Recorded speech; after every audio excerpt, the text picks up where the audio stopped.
अस्सलामुअलैकुम, welcome to my channel खाना पकाओ जी। कैसे हैं जी आप सब? उम्मीद करती हूँ कि सब खैरियत से होंगे। आज मैं आपके साथ शेयर करने वाली हूँ बकरा ईद के लिए बीफ चॉप्स मंदी की रेसिपी। बीफ मंदी बना के तैयार करेंगे बिल्कुल खाना पकाओ जी स्टाइल में, क्योंकि ये मेरी अपनी रेसिपी है, ना ही ये अरेबिक मंदी है और ना ही ये यमनी मंदी है।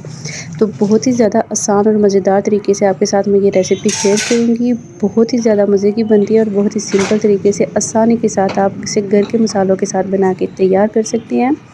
बहुत ही सॉफ्ट और जूसी से गले हुए चॉप्स के साथ ये मज़ेदार बन के तैयार होंगी। मैं इसे बनाने वाली हूँ बीफ की चॉप्स के साथ। आप चाहे तो मटन की चॉप्स के साथ भी इसे बना के तैयार कर सकते हैं। बीफ की जो चांपे होती हैं वो ले लेंगे, इस तरह से तकरीबन 2 किलो के करीब होंगी ये।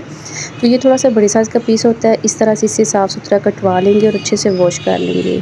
तो मेरे पास ये तकरीबन 7 से 8 पीस होंगे इस तरह से बीफ चॉप्स के। अच्छी तरह से मैंने इसे वॉश कर लिया था। सबसे पहले हमें इसकी यखनी तैयार करनी है, ताकि अच्छी तरह से ये गल जाए और इसकी यखनी भी हमारे पास तैयार हो जाए। तो पूरी जो बीफ की चॉप्स है इसे डालेंगे प्रेशर कुकर के अंदर। साथ ही इसमें चला जाएगा थोड़ा सा हरा मसाला, जिसमें ले लेंगे 1 गड्डी लहसुन की, 2 इंच का टुकड़ा होगा अदरक का, 1 बड़ा प्याज है, 2 से 3 सब्ज़ मिर्चें हैं और 2 से ढाई होगा इसमें टमाटर मीडियम से साइज़ का। ये चला जाएगा इसके अंदर। पूरे हरे मसाले इसमें चले जाएंगे, बहुत ज़्यादा हमने नहीं डाले, बिल्कुल थोड़े थोड़े से जाएंगे।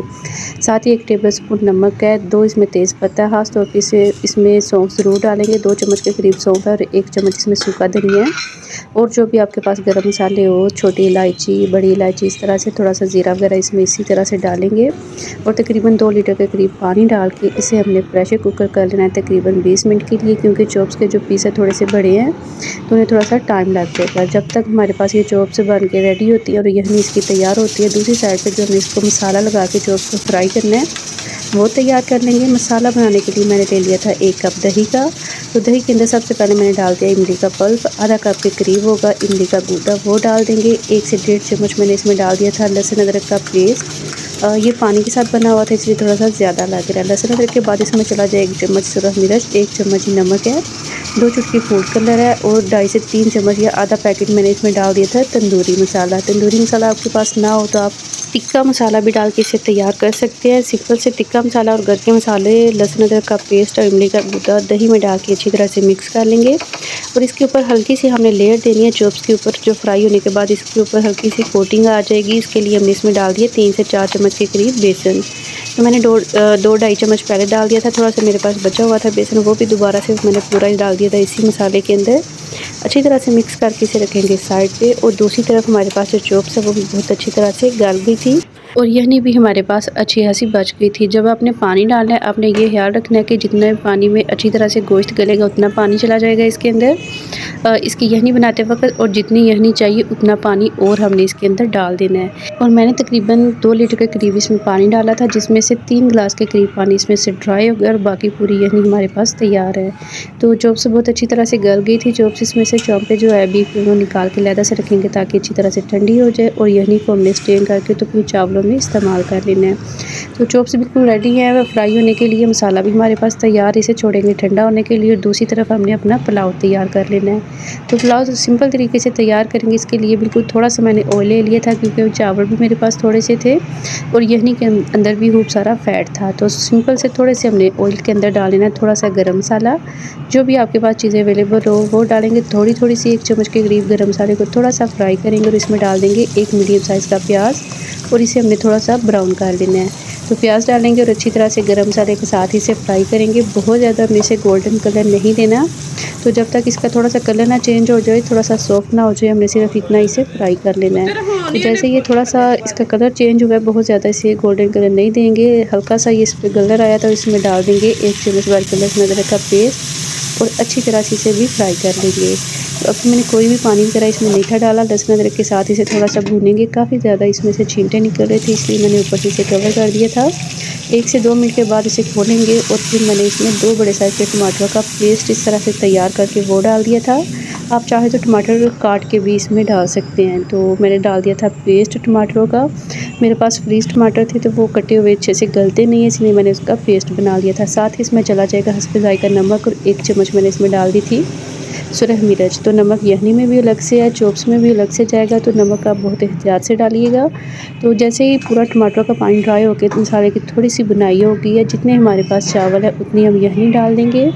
ऊपर से इसे कवर करके छोड़ेंगे क्योंकि यखनी भी गर्म थी तो बहुत ज़्यादा जल्दी ये पकने लग जाएगा। जितने हमारे पास चावल है उतनी ही हमने उसी के हिसाब से डबल जितना पानी डालते हैं उतनी ही यखनी डालेंगे। जैसे बॉयल आ जाएगा, पकने लग जाएगा, इसमें डाल देंगे चावल और एक दफ़ा हमने इसे हल्के हाथ से चला के हिला के ऊपर से कवर करके छोड़ देना है पकने के लिए। तो जब तक पूरा पानी ना इसमें से ड्राई हो जाए इसी तरह से इसे पका लेंगे। लास्ट में मैंने इसे दम पे रखने से पहले 2 से 3 इसमें डाल दी थी सब्ज़ मिर्चें। आप इधर नमक वगैरह भी टेस्ट कर सकते हैं और आधा चम्मच मैंने इसमें काली मिर्च का पाउडर भी इधर ऐड किया था। काली मिर्च का पाउडर और सब्ज़ मिर्च डालेंगे और पानी पूरा ड्राई होने पर रख देंगे 10 मिनट के लिए चावलों को दम पे। और चॉप्स को फ्राई करने के लिए ऑयल मैंने रख दिया ताकि अच्छी तरह से गर्म हो जाए। चॉप्स बहुत अच्छे से गली हुई है, सिर्फ ये जो ऊपर वाली हमने हल्की सी इसे लेयर देनी है मसाले की, इसे ही पकाना है अच्छी तरह से। पूरे मसाले के साथ चॉप्स को हमने पूरा कोट करना है, अच्छी तरह से पूरी चॉप्स कवर हो जाए मसाले के साथ। इस तरह से हमने इसके ऊपर मसाला लगा देना है और पहले से गर्म किए हुए ऑयल के अंदर हम इसे फ्राई कर लेंगे। एक एक चॉप्स को लेके अच्छी तरह से पूरा मसाला लगाएंगे इसके ऊपर और इसे फ्राई करते जाएंगे। तो चॉप्स के ऊपर पूरी अच्छी तरह से कोटिंग आ जाए, इतना मैंने सिर्फ इसके अंदर बेसन डाला था। अगर आप चाहते हैं कि कोटिंग थोड़ी सी इसके ऊपर जो लेयर है वो थिक आए, थोड़ी सी मोटी लेयर आ जाए बेसन की, तो उसके लिए थोड़ा सा बेसन आप इसमें और भी डाल के इसे तैयार कर सकते हैं। मैंने तकरीबन 4 चम्मच के करीब सारा जो बेसन है इसमें डाला होगा, तो उससे बहुत ही ज़्यादा मुनासिब से इसके ऊपर एक लेयर आ जाएगी। ना बहुत ज़्यादा वो थिक होगी और ना ही बहुत ज़्यादा वो थीन होगी। इस तरह से चॉप्स की इसमें शेप भी नज़र आएगी और ऊपर हल्की सी लेयर भी आ जाएगी। अच्छा, दोनों तरफ गोल्डन कलर आने तक हम चॉप्स को इसी तरह से फ्राई करेंगे और इसे भी चावलों के साथ हम सर्व करेंगे। बहुत ही प्यारा शाइनी सा इस पर कलर आ गया था। चॉप्स जो फ्राई हो जाएगी वो निकालेंगे और इसी तरह से सारी चॉप्स जो है हमने बीफ की वो फ्राई करके तैयार कर लेनी है। दूसरी तरफ चावल भी हमारे बहुत ही ज़्यादा अच्छे खुशबूदार और खिले खिले से बन के तैयार हो चुके थे यखनी के अंदर। तो बिल्कुल थोड़े चावल थे और ज़्यादा गोश्त की यखनी थी, तो बहुत ही ज़्यादा फ्लेवरफुल ये मज़े के बन के चावल तैयार हुए थे। तो चावल बिल्कुल रेडी है, चॉप्स थोड़ी सी रह गई है, जैसे वो फ्राई हो जाती है वो भी निकाल लेंगे। और जो फ्राई मेरे पास पड़ी है उन्हीं के साथ इस तरह से चावलों को पहले एक प्लेटर तैयार करने के लिए चावलों को अच्छे से सेट करेंगे। उसके ऊपर हमने फ्राई की हुई जो चॉप्स है वो रख देंगे इस तरह से।